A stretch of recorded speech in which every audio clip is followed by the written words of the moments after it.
Spaghetti বলুন, pasta বলুন আর চাউমিনই বলুন, এর কুকিং প্রসেসের কারণে এই নাস্তাটি আমাদের কাছে ভীষণই মুখরোচক হয়ে থাকে এবং এটা আমরা খেতে খুবই পছন্দ করে থাকি। ঘরে কীভাবে খুব সহজেই আমি চাউমিনটা রান্না করে নিলাম সেটা শেয়ার করলাম। আশা করব পুরো ভিডিও জুড়েই থাকবেন এবং ভিডিওটি যদি আপনাদের কাছে সামান্যতম ভালো লেগে থাকে তাহলে অবশ্যই লাইক, কমেন্ট করে এবং শেয়ার করে দেবেন। তো প্রথমেই আমি চাউমিনটা একটু সেদ্ধ করে নিলাম। চাউমিনটা সাধারণত একটু মোটা টাইপের হয়, তাই একটু সেদ্ধ হতে সময় লাগে। আর চাউমিন সেদ্ধ করার সময় আমি পানির তেল, লবণ এবং তেল দিয়ে দিয়েছিলাম।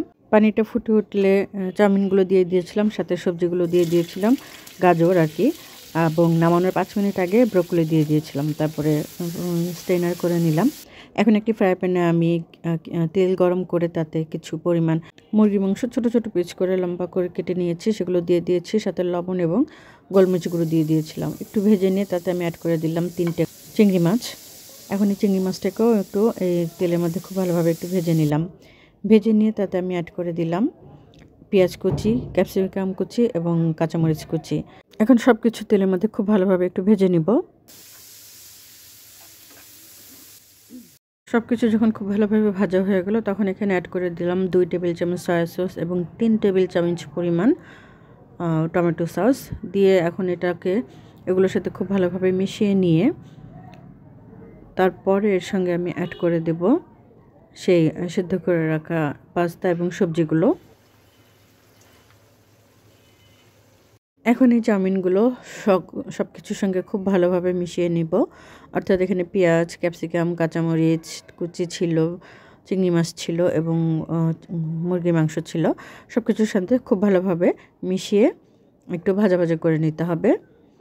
আর সেই সঙ্গে এখানে অ্যাড করে দিতে হবে একটু গোলমরিচ গুঁড়ো, এবং যদি প্রয়োজন মনে করেন তাহলে একটু চেক করে নিয়ে লবণ আপনারা অ্যাড করে দিতে পারেন। আমার এখানে লবণটা ঠিক ছিল, তাই আমি আর লবণ অ্যাড করিনি। তবে আবার মনে হচ্ছিল যে টমেটো সসের পরিমাণটা কম হয়েছে, তাই আমি আবার একটু টমেটো সস অ্যাড করে দিলাম।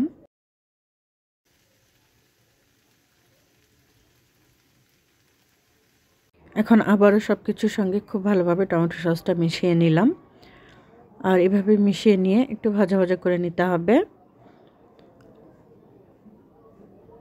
এটার মিক্সচারটা খুব জরুরি। আপনি যত ভালোভাবে এটাকে মেশাতে পারবেন, সস এবং সব সবজি-টবজি সব কিছু যাই কিছু দিয়েছি সব কিছু যখন খুব ভালোভাবে একসাথে এগুলো মিশে যাবে তখন সেটা খেতে খুবই টেস্টি হয়ে থাকে। আমার রান্না মোটামুটি শেষ। আমি এখন পরিবেশন করে নেব।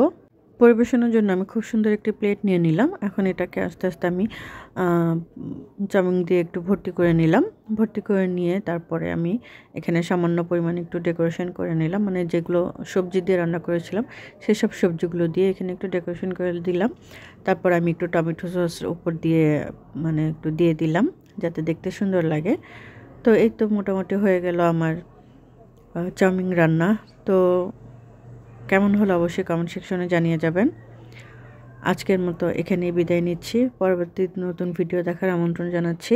সেই পর্যন্ত সবাই ভালো থাকবেন এবং সুস্থ থাকবেন এবং সবাই সবার যত্ন নেবেন, খেয়াল রাখবেন। আসসালামু আলাইকুম।